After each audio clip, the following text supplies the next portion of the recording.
welcome or welcome back to another Chai Talk video. I hope you all are awesome.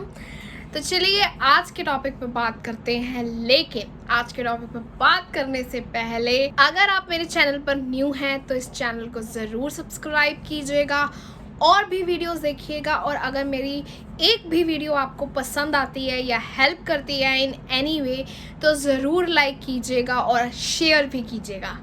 So without any further ado, now let's get into this video, but with a cup of chai.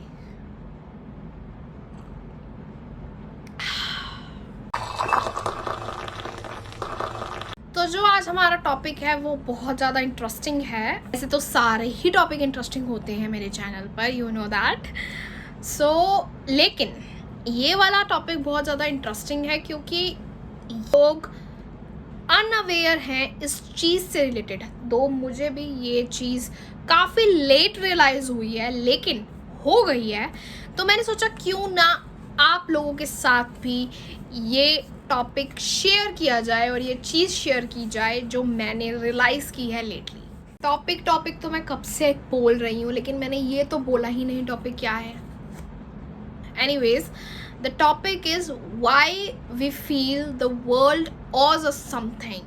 तो आज की जो video है हम start करेंगे एक बहुत ही बढ़िया अमेरिकन राइटर के कोट के साथ, जिनका नाम है मार्क ट्वेन या मार्क ट्वेन।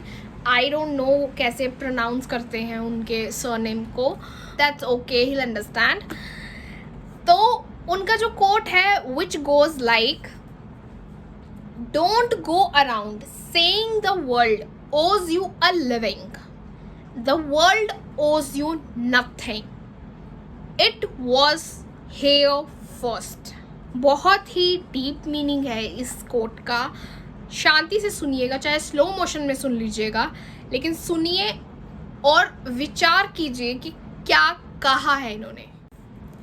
पर मैं एक और चीज़ भी बिलीव करती हूँ लिविंग के साथ साथ कि हम में से बहुत लोग लिविंग तो ठीक है पर बहुत सारी और चीज़ें भी एक्सपेक्ट करते हैं कि वर्ल्ड हमें वो करता है। फॉर एग्ज़ाम्पल कि अगर आपकी किसी के साथ दोस्ती है या आप बहुत अच्छे फ्रेंड हो उसके साथ, तो आप वही लॉयल्टी और वही काइंडनेस अपने फ्रेंड से एक्सपेक्ट करते हो रिटर्न में, जैसा आप उसके साथ बिहेव करते हो, which is not good for you. वो एक फ्रेंडशिप है, चैरिटी नहीं है।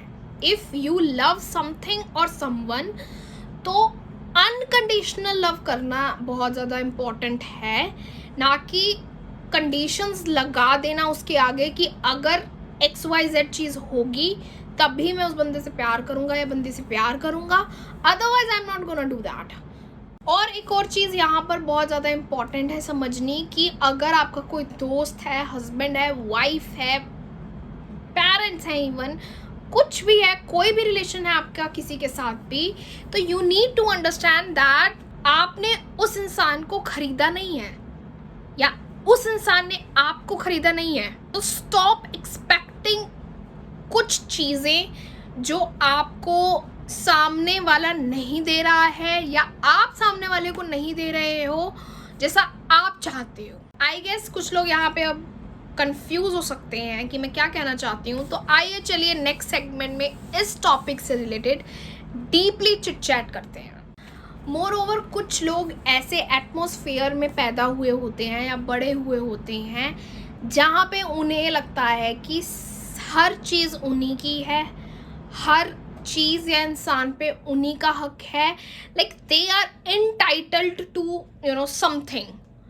चाहे फिर वो कोई चीज़ उन्होंने वर्क करके हासिल ना भी की हो, तब भी उन्हें लगता है कि नहीं, ये चीज़ तो हमारी ही है। सो एंटाइटलमेंट जो यहाँ पर है वो एक ऐसी फीलिंग है जो एक ह्यूमन बीइंग को सिर्फ बिटरनेस और रिजेंटमेंट की तरफ ले जाती है। मुझे ऐसा लगता है और मुझे ऐसा रियलाइज़ हुआ है कुछ टाइम पहले कि अगर हम फॉर अ सेकेंड या फॉर सम मिनट्स टाइटल्ड होना लाइक उस तरह से फील करना बंद कर देना, तो बहुत सारा जो हमारे अंदर पेन है, अग्रेशन है, जेलसी है, इनसिक्योरिटीज़ हैं, वो सब ख़त्म हो जाएंगी कहीं ना कहीं। और जो हमारी रियलिटी है ना, जो हमारी रियल में सिचुएशन है लाइफ की, वो हमें ईजी लगने लगेगी।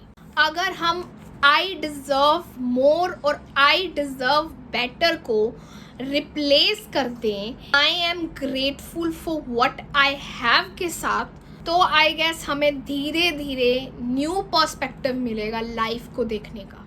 और जो चीज़ मैं करती हूँ, सुबह उठते ही आइज़ ओपन होते ही आप भी ट्राई करो कि जैसे ही आप सुबह उठो ना, आइज़ ओपन करते ही अपने आप को बोलो दैट दिस वर्ल्ड ओज मी नथिंग। चेक करो कि कहीं आपके सबकॉन्शियस माइंड में ये बात बैठी तो नहीं हुई है कि आपको लग रहा है कि ये वर्ल्ड आपको कुछ ओ करता है। और जब आप ये चीज़ प्रैक्टिस करोगे ना धीरे धीरे, तो आई एम श्योर कि आपके थॉट्स में बहुत ज़्यादा डिफरेंस देखने को मिलेगा। You know what guys, I was wondering कि जब हम पैदा होते हैं तो सिर्फ हम रो रहे होते हैं और सब खुश होते हैं, right?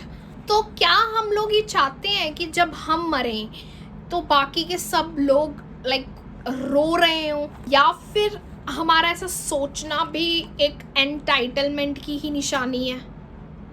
Think about it guys. अगर डीपली बैठकर एनालाइज किया जाए ना कि हमारी ऐसी थिंकिंग सोचने वाली कि द वर्ल्ड ओज अस समथिंग कहाँ से आई है, तो मैंने जहाँ तक एनालाइज किया है तो चाइल्डहुड ही आंसर है इस बात का। जब हम छोटे थे तो हमें कहा जाता था बार बार कि अगर 90% लाओगे तो साइकिल मिलेगी या कुछ और चीज़ मिलेगी। तो ये सर्कल बहुत ज़्यादा टाइम तक चलता रहा हमारे बचपन में। तो हमें लगने लग गया कि वर्ल्ड भी ऐसे ही काम करता है और वर्ल्ड भी हमें प्रॉमिस करता है कुछ ना कुछ रिटर्न में। आई एम 100% श्योर कि जो मैं अभी बात या जो मैं टॉपिक अभी डिस्कस कर रही हूँ आप लोगों के साथ, आप में से 99.99% लोगों ने ये खुद से अपने साथ बैठकर बात कभी भी सोची नहीं होगी, क्योंकि इतना टाइम ही नहीं है सोचने का, राइट? और इसी बात पर कमेंट सेक्शन में मुझे बताओ कि कितने लोगों ने आप में से ये टॉपिक पर कभी बैठकर सोच विचार किया है। मैंने भी नहीं सोची थी, लेकिन मैंने सोच ही ली, चाहे लेट ही सही।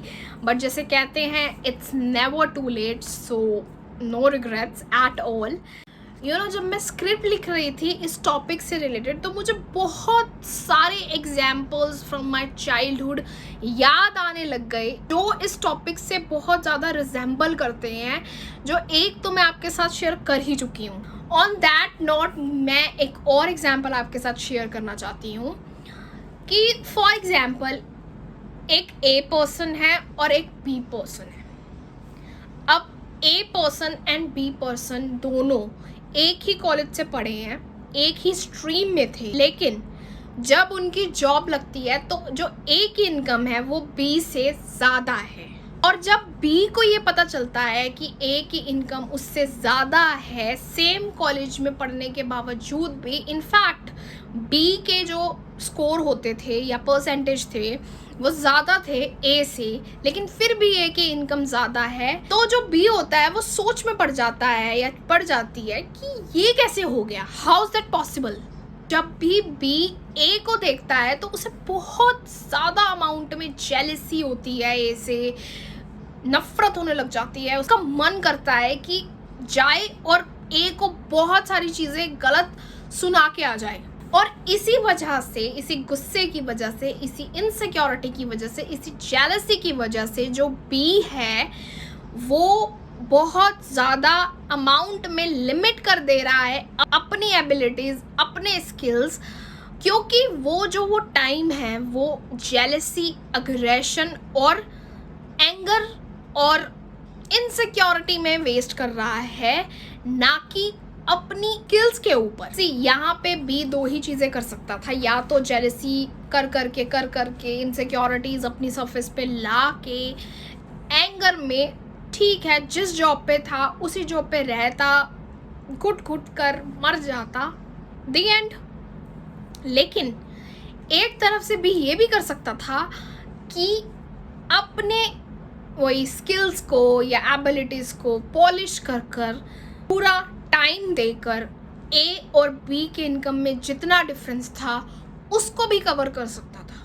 हम human beings most of the times यही करते हैं, हम पहली वाली चीज़ करते हैं, insecurities, jealousy, anger and what not. अगर हम यही बिलीव करते रहेंगे ना कि लाइफ एकदम से जादू से फेयर हो जाएगी, तो हम भी बी पर्सन की तरह पूरी लाइफ डिसअपॉइंटेड ही गुजार देंगे। हम सबकी लाइफ में ऐसे बहुत सारी सिचुएशंस आएंगी, ऐसे बहुत सारे इंसिडेंट्स आएंगे जब जैसा हमने सोचा होगा वैसा नहीं होगा, बट इवेंचुअली ये हम पे डिपेंड करता है कि हम कैसे उस सिचुएशन में भी या उस हार्ड सिचुएशन में भी कैसे वेज निकालते हैं अपने खुद के लिए, या उस सिचुएशन को कैसे प्ले करते हैं अपने ही फेवर में।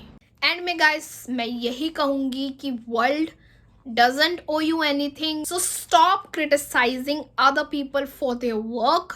उनसे आप सीख सकते हो, उनसे आप इंस्पायर हो सकते हो, और जब भी आपको जिस भी लेवल की सक्सेस मिलेगी तो आप रात को बेटर सो पाओगे ये सोचकर that you have earned it। So this is it for this episode guys, let me know your point of views in the comment section। मैं आपके पॉइंट ऑफ व्यू भी जानना चाहूँगी इन सारी वीडियोस से related. So I will see you super soon again. Till then take care of yourselves, stay sane, stay safe and stay happy. Bye bye.